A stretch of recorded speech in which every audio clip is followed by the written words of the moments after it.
In this module, we will learn about number of cells, shapes of cells and size of cells present in different organisms. All living organisms are composed of one or more cells.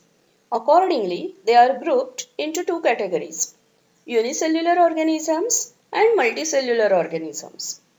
Let us first discuss about unicellular organisms. These are the organisms which have only one cell. Amoeba, paramecium, bacteria, yeast are some examples of organisms having only one cell. This single cell lives independently in nature and is capable of performing all the life processes such as obtaining food, its digestion, respiration, excretion, reproduction. Then we will discuss about multicellular organisms. These organisms are formed by more than one cell. They have different number of cells. Examples of multicellular organisms are fungi, plants and animals.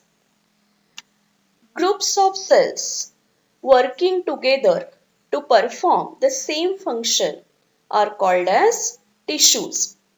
Groups of tissues working together to achieve the same goal are called as organs. Groups of organs working together to achieve or to complete, to perform a life process are called as organ systems. There are various organ systems present in the body of organisms.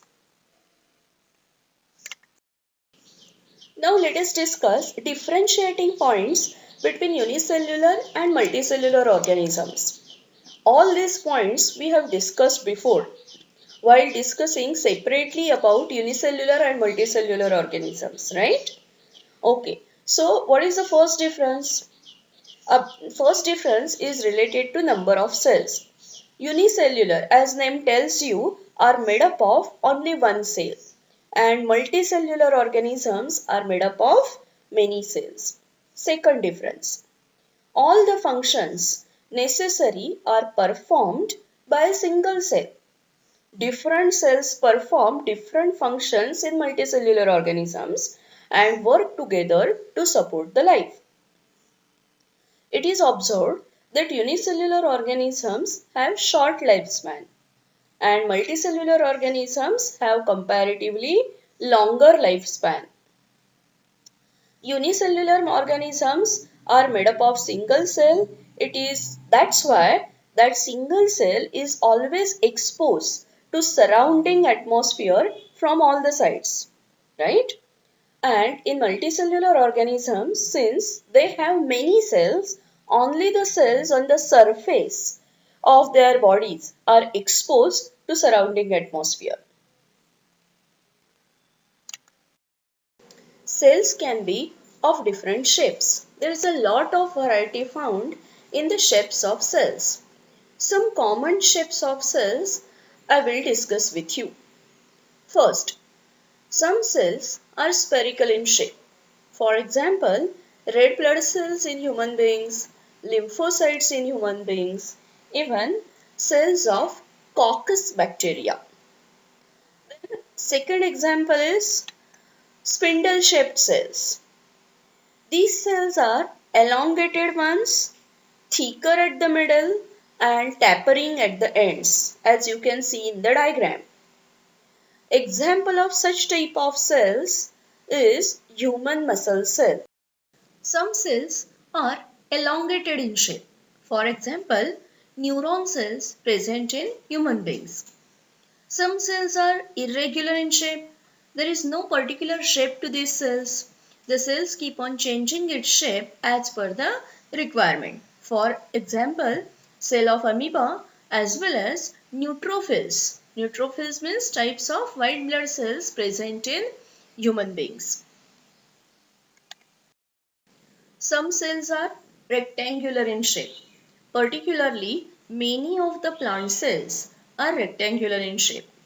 Some cells are cuboidal in shape. For example, Lining of ducts of various glands in human beings are made up of cuboidal shaped cells. So in all, there is a lot of variety found in the shapes of cells. As we have seen, there is a lot of variety found in the shapes of cells. In the size of cell also, there is a lot of variety seen. Most of the cells are microscopic in size. The size of cell is usually related to its function.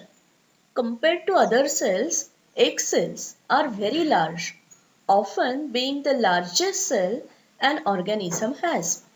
The large size of many eggs is because they have to store energy needed during rapid divisions that an egg undergoes after fertilization.